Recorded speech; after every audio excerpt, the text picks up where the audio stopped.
bien tenemos el transporte del oxígeno hacia los tejidos, también tenemos la ruta opuesta para mandar a partir de los tejidos el CO2. Entonces voy a indicar el oxígeno en la fosforilación oxidativa, en la cadena transportadora de electrones. El CO2, ¿de dónde viene? ¿De qué ruta en particular?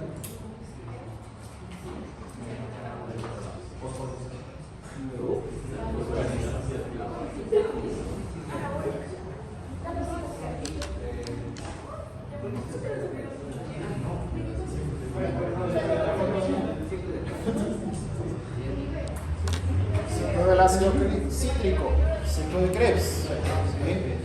Piruvato, se forma acetilcoenzima, se forma con acetato, citrato, etc. Entonces todo ese CO2 que se está produciendo va a regresar de tejidos hacia pulmones y se va a expulsar. El CO2 es insoluble, ¿no?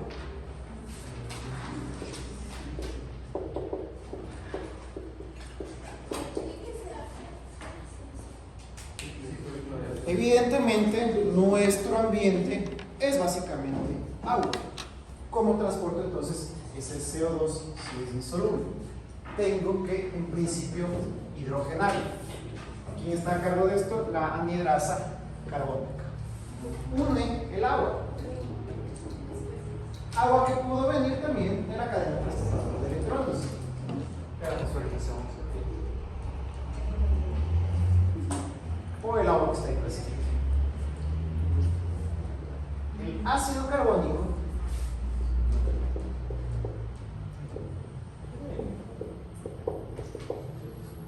como toda solución iónica en agua tiende a disociarse, a ionizarse, entonces no pasa mucho tiempo en forma de ácido carbónico, cambia a ion bicarbonato.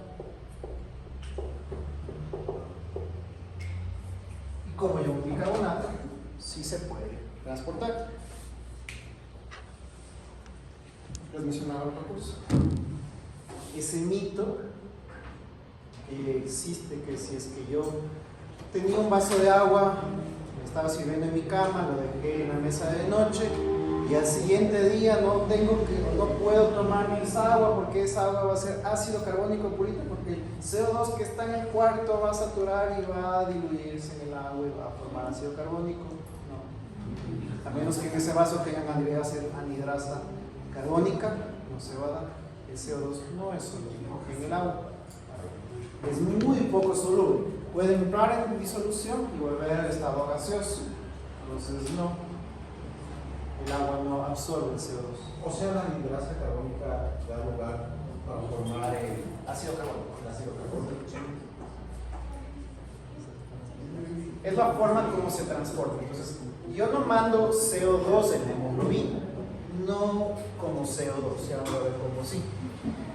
Se transporta idealmente en forma de ácido carbónico ionizado hacia el ion bicarbonato. Entonces, ion bicarbonato más protones.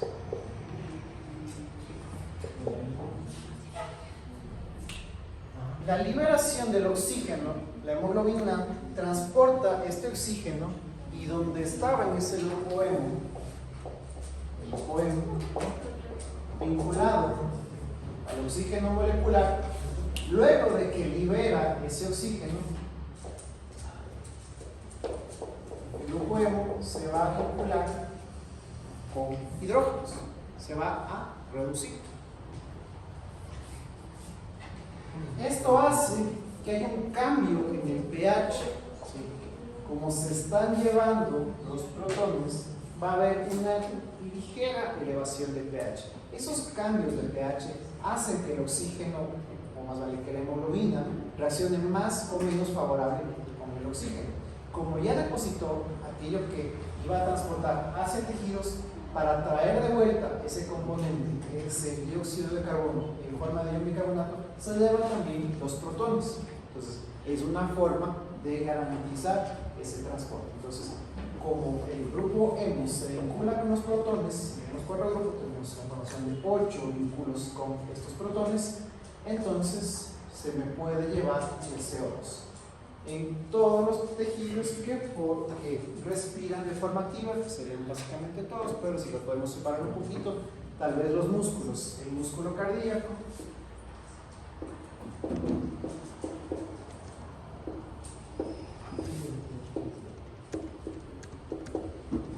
el músculo estriado principalmente, donde tendríamos una mayor volumen, en este caso, de respiración celular. En pulmones, una vez que ya lleguen ahí el pulmón, el grupo hemo se encuentra con una alta presión parcial de oxígeno, suelta esos protones. Esos protones en la solución hacen que el pH baje.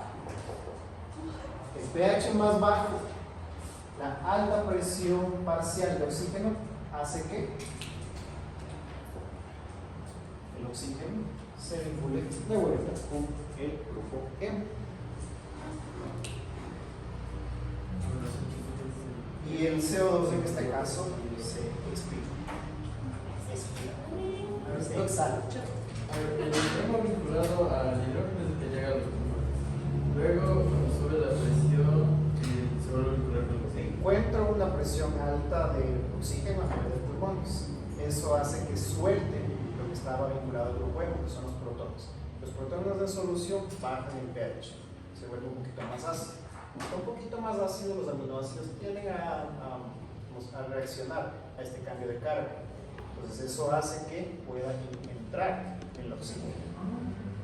Entonces es un mecanismo un poquito, bastante sofisticado para una tarea que quizás parece tan simple. La hemoglobina transporta el oxígeno, pero depende también del pH, depende de la saturación de oxígeno. Entonces, como nosotros vivimos a 2.796 metros sobre el nivel del mar, tenemos una cierta eficiencia, en este caso, para oxigenarlos.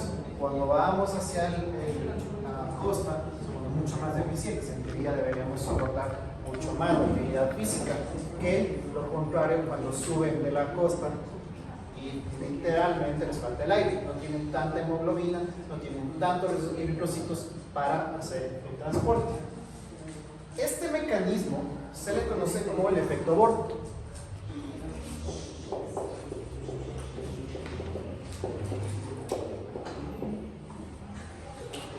¿Qué es lo ya indicado?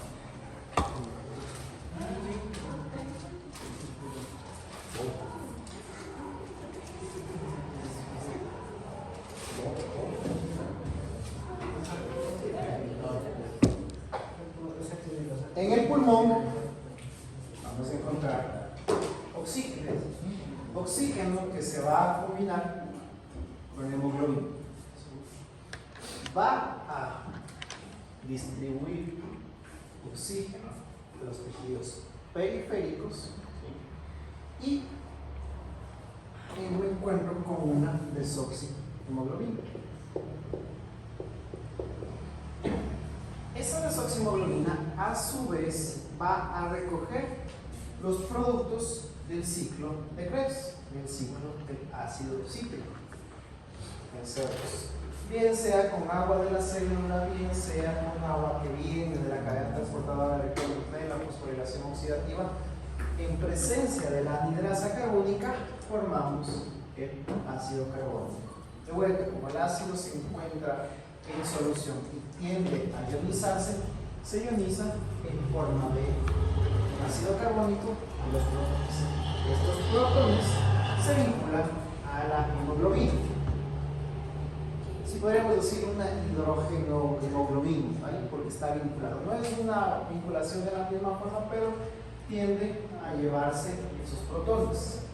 Una vez esa desoxihemoglobina vinculada con el ion bicarbonato, con esos protones, llega a pulmones, deposita ese ion bicarbonato, esos protones, que a su vez se vinculan, forman de vuelta el ácido carbónico y nuevamente, en presencia de la anhidrasa carbónica, CO2 que es exhalado. Y también el vapor de agua, que también es lo que exhalamos en el momento. Entonces, literalmente, los productos de las actividades metabólicas de la obtención de energía son exhalados en forma de CO2. Eso que vino del ciclo de Krebs. ¿Sí? ¿Cuántas moléculas o cuántas CO2 se produce por ciclo? 3. Como tenemos 2 piruvatos, tenemos los 6 carbones precisos de la cadena de la glucosa. Y si es que viene del acetilco A, en este caso, 3 carbones. Entonces, ¿de dónde viene todo esto? El ciclo de Krebs, recordemos que son 3 carbones que se producen en cada ciclo de Krebs, pero como tenemos 2 piruvatos, se producen 6. No es la única forma como se produce este transporte, lo que les mencionaba. Esta hemoglobina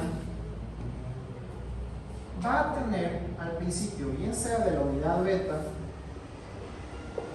o de la unidad alfa, voy a tener un amino terminal.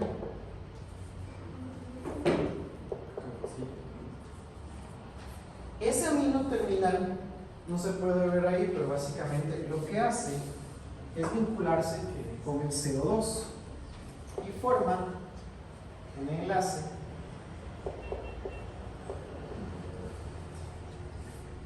que genera lo que temporalmente se conoce como un carbamato.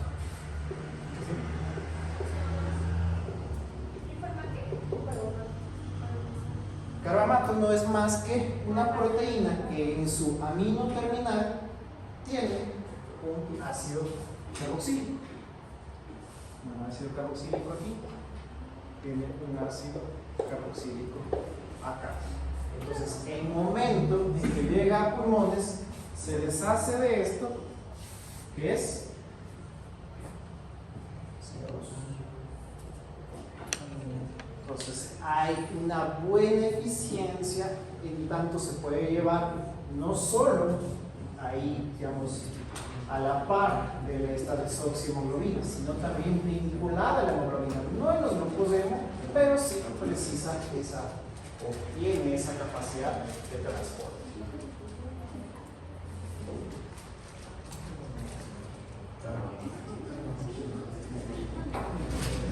Como todo, también tenemos circunstancias en las que hay errores de codificación, errores de síntesis y también proteínas que pierden su función. Estas dos se estudian de una forma igual, porque tienen un efecto muy similar, pero tienen mecanismos diferentes. Para que el grupo hemo se pueda vincular con el oxígeno molecular, el hierro tiene que estar en su estado ferroso. Si no está en el estado ferroso, si lo encuentro en el estado férrico, no se vincula con el oxígeno. No va a haber forma o no va a haber vinculación. Y esto se puede dar también por la intoxicación por metales. Si es que tuviera ahí una ingesta, una macrodosis de hierro, se podrían dar estas situaciones. No es tan frecuente, pero digamos que es uno de los mecanismos que podrían explicar por qué paso de un estado ferroso a un estado férrico. Al estar en un estado férrico, no voy a tener la capacidad, en este caso, de transportar oxígeno. No hay forma que me vincule con el oxígeno. Suele darse, o es un estado que en ciertas personas, no en todas evidentemente, ciertos pacientes pueden desarrollar como efecto secundario del consumo o de la ingesta de sulfonaminas.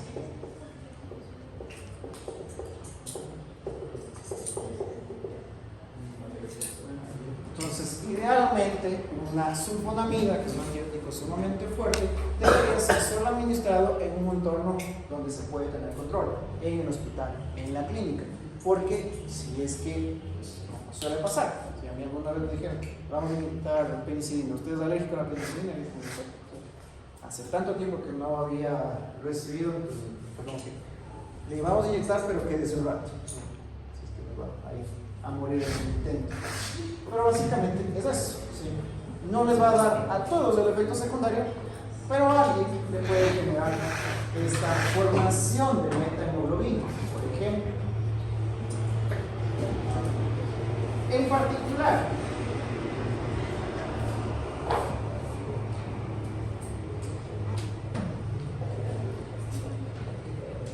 la metahemoglobina demuestra una mayor afinidad del oxígeno. Pero entonces, ¿no es bueno que tenga afinidad? ¿Cuál sería la falla ahí?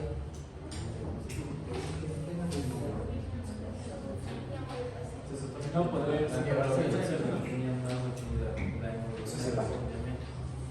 No me separo o suelto ese oxígeno. Tengo tanta afinidad que no lo suelto. Y ese oxígeno se pasea por todo el cuerpo y no llega a los tejidos. En el caso de la hemoglobina M, se reduce el efecto de bocha. Ya no hay ese estímulo para haber un intercambio. Se priva a los tejidos de oxígeno. Tenemos una hipoxia. Y también lo que se conoce como policitemia. La sangre espesa. La sangre espesa es una sangre rica en eritrocitos, ¿sí? Entonces no es algo favorable. Comprar una sangre espesa no es algo que en ningún sentido vaya a aportar en nada a la persona que padece de esta condición. Entonces voy a tener mecanismos muy similares en donde no se suelta, pero por motivos diferentes, en este caso en relación con la metahemoglobina y con la hemoglobina M.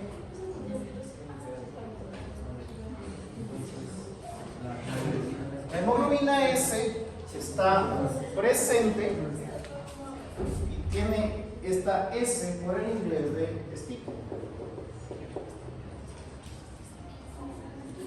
Pero también tiene otra connotación.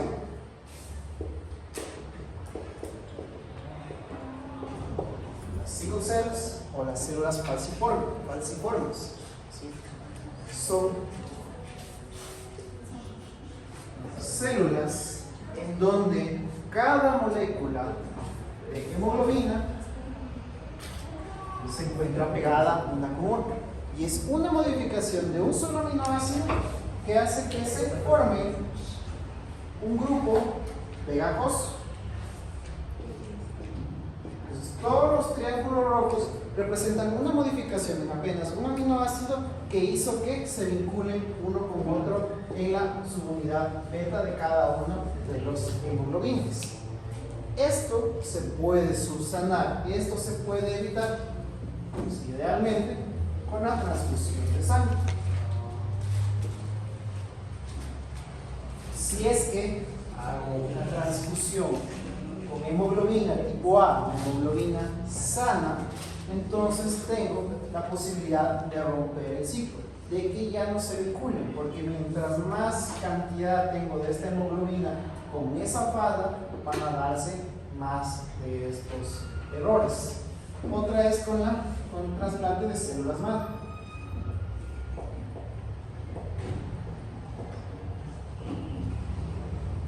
Y de nuevo, tiene que ver con la codificación. Esta producción de células con hemoglobina S está codificado de raíz, viene en el código genético de la persona. Entonces, al insertar células madre es un código diferente, es un código en el que seguramente, idealmente, tenga una producción de hemoglobina normal. Entonces, esta persona va a necesitar, a requerir continuamente de transfusiones o, en este caso, tal vez un tratamiento severo con células madre. Evidentemente no es algo a largo plazo, pero son dos situaciones que se barajan en este sentido, o de hecho que se emplean para dar frente a este tipo de problemas. Curiosamente, las personas con células falciformes o la presencia de esta hemoglobina hipoesa las hace naturalmente inmunes a la malaria. El Treponema falciparum, en este caso, ingresa en células normales y se comienza a reproducir. Como encuentra aquí células anormales, no puede reproducirse y muere. Entonces se rompe el ciclo. Esa persona que está infectada por la picadura de estos mosquitos, básicamente va a tener células que no permiten su desarrollo. Es una adaptación. Entonces tiene lógica porque la mayor cantidad de poblaciones donde se encuentran las células falciformes es precisamente en el África subsahariana. Entonces todo bajo el Sahara, donde es muy prevalente esta enfermedad, una forma de evolucionar. Quizás afecta mi salud, pero por lo menos me permite desarrollarme frente a esa constante exposición a este tipo de parásitos, puede darme en este sentido una forma, un chance de vida. Entonces, como les digo, todas las mutaciones son totalmente aleatorias. Esta pues pegó en este tipo de poblaciones africanas, africoamericanas y afrocaribeñas, suelen tener bastante, es muy a menudo encontrar este tipo de enfermedad. O sea, es algo malo y bueno. Es algo malo. Siempre que pueda recibir la transferencia en épocas donde se conoce que hay mucha, o donde hay brotes, se puede generar estos tipos. También, la presencia de este tipo de células puede ser diagnóstico, ¿sí? En el caso de la mioglobinuria, presencia de mioglobina en orina es evidencia de una lesión miocárdica, ¿sí? Después de un paro cardíaco, o si se sospecha de un paro cardíaco, de algún tipo de accidente vascular, en este caso puede hacerse el examen a nivel de orina, y si es que hay un alto contenido de mioglobina, a lo mejor ya ir hacia eso directamente a ver qué sucede en el miocardio. También puede estar asociado a la combinación de estos dos hechos a la vez: lesión de músculo esquelético y también daño renal. Recordemos que el riñón en este caso va a filtrar todo aquello que no le sirve. Puede muchas veces, en muchos de los casos, reciclar esa mioglobina, pero si es que se daña el riñón también, pensemos en una caída severa, en un choque mucho más a menudo, donde esta persona comienza a literalmente orinar mioglobina, puede evidenciar en este caso lesiones internas, ¿sí? Sangrado interno, lesiones internas, rupturas de fibra que a lo mejor no son evidentes, no hay en este caso un diagnóstico pleno a nivel superficial, pero sí a nivel interno. La anemia, pues todos estamos familiarizados, pero en este caso tiene dos condiciones muy particulares, dos presentaciones muy particulares. Depende, una, de la producción de eritrocitos. Entonces, ¿qué tantos eritrocitos se producen? Esto, en este caso, va a estar asociado también a deficiencias, por ejemplo, o inclusive que haya carencias de ácido fólico, o la que está vinculada con la anemia perniciosa, que es la cianocobalamina o la vitamina B12, ¿vale? También,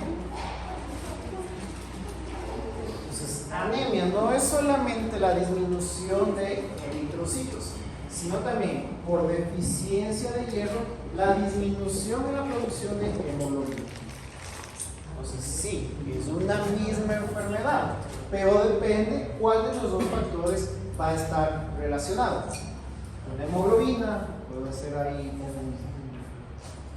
una evaluación por el porcentaje o la cantidad que se sedimentan, y los eritrocitos por métodos digamos, un poquito más complejos, se puede hacer un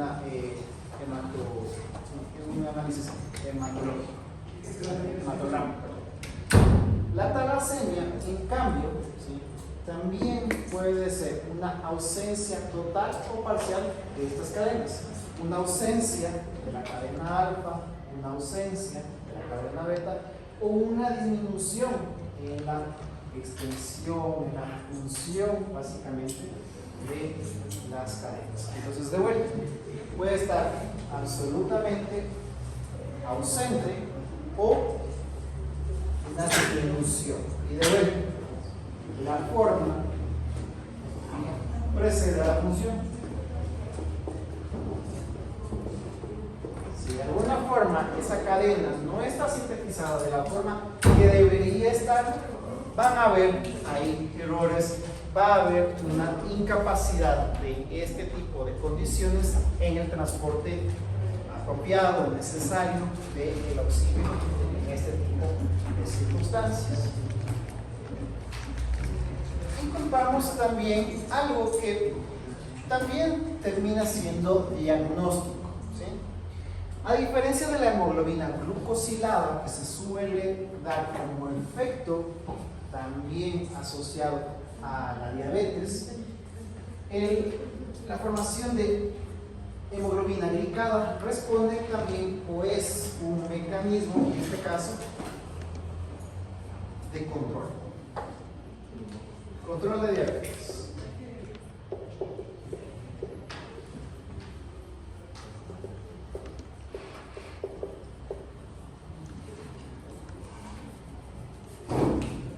Evalúa o tiene una evaluación histórica de la cantidad de azúcar que estuvo disponible en la sangre. La hemoglobina tiene una formación natural, en este caso se puede vincular con una glucosa formando un compuesto intermedio que se conoce como la base de Schiff, que es esta vinculación por doble enlace con el grupo amino con un carbono, sea de aldehído o un carbono básicamente. Lo que se genera es el producto de Amador. ¿Por qué es histórico? ¿Cuál es el tiempo de vida de los ericocitos? Entonces, supongamos que tienen ahí un paciente con diabetes mellitus tipo 2, donde ustedes le dijeron y le insistieron, no debe consumir azúcares, baje el consumo de azúcares. Y como todos, alguna vez le mentimos al médico. No, pues yo no he comido nada, yo estoy siguiendo la dieta al pie de la letra. ¿Ok? Se va al laboratorio y se va a hacer un análisis de hemoglobina glicada. ¿Y qué dice ahí? Que en estos últimos 120 días pasados, en algún momento hubo un gran consumo de carbohidratos, sea de pasteles, sea de arroz, sea de pan, de lo que fuera, pero está ahí. Es la evidencia inescapable, una evidencia en este caso que me da fe cuando hay una alta concentración de glucosa. No es algo que se da naturalmente. Esto corresponde a una alta concentración de glucosa, entonces no es algo que se dé solamente porque sí. Debe haber una alta concentración de glucosa en la sangre para que la hemoglobina se vincule o forme esta hemoglobina glicada. Después de la base de Schiff, ¿qué pasó ahora? Básicamente lo que se genera con esta vinculación con el amino terminal es la formación del producto de Amador. Es solamente cómo se conoce esto en la química. Las bases de Schiff muchas veces se producen y vamos a ver este mismo tipo de enlaces para la síntesis de síntesis de los